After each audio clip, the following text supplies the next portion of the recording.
Hey y'all, so as you know, Pokemon has posted a video announcing their new electric-type gym leader, IONO. I gotta say, she seems awesome. Gosh, I love how much personality they've been putting into the gym leaders within the past few generations. But that's not why I'm making this video. I'm here to talk about the Q font in the room, IONO's mystery partner. She gave us a bunch of clues about what it looks like, some of its characteristics, but before she showed us what it looked like, she pulled a storytime TikToker. Like for part 2. Like for part 2. I'm running out of time. Like for part 2. So fucking annoying. But anyway, some of y'all already know this, but I'm an artist. Drawing is my #1 passion, and it's all I want to do until the day I die. Well, today, I'm gonna use my artistic magic to put IONO's clues together and illustrate what could possibly be her partner Pokemon. I hope you enjoy. So let's start with the clues she gave. She said, it's squishy, it's sluggish with an easygoing vibe, it has 2 big bumps on its head that people mistake for eyes, it's an electric type, its body can expand and contract to generate electricity in its belly, and most importantly, it's adorable. I actually saw a funny comment that said, what if her Pokemon was actually really ugly, and she just sees it as cute, kind of like an old woman does with their bulldog or something, I don't know.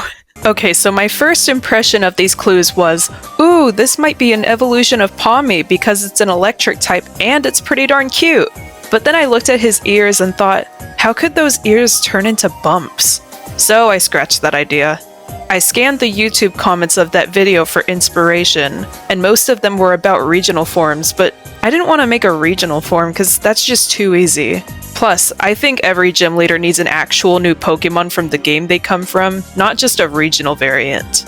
So I started drawing. I sketched various shapes and bodies and heads, but nothing was looking the way I wanted it to.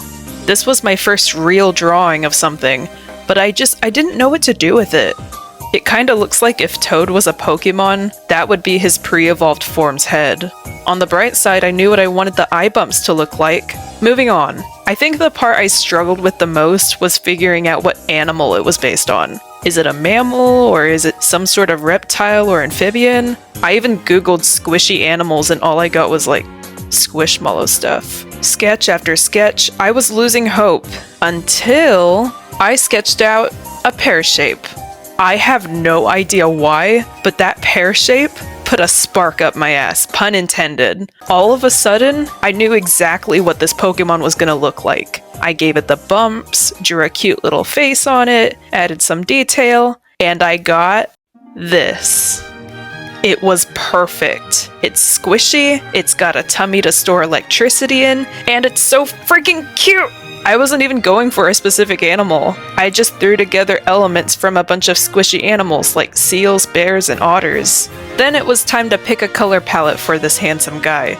I'll be honest, all the color palettes that I made sucked. This one's giving shiny Drifloon. So I used this color palette generating website, searched for yellow palettes, and stumbled upon the perfect one. I tried it out on the new Pokemon, and got this. I don't know about you, but I can't imagine a more perfect palette for this guy. If you can think of a better palette, put it in the comments. I'd actually really like to know if there's other colors that would look good on him. We're not done yet though. This is only a rough sketch. Now we need to do the real drawing.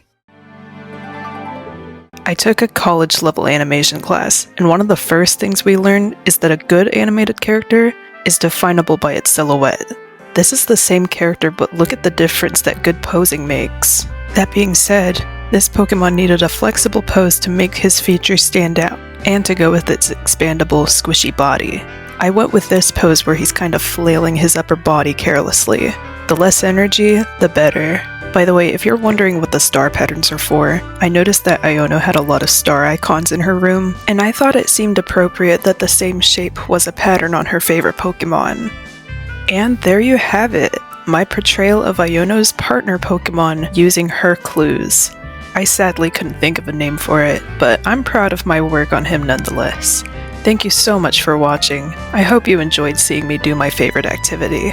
Let me know if I should make more Fakemon. I've made a few in the past and it's loads of fun. Also hit that subscribe button for more Nintendo content. This is Spooky Jin, and IONO and her Pokemon signing out. See ya!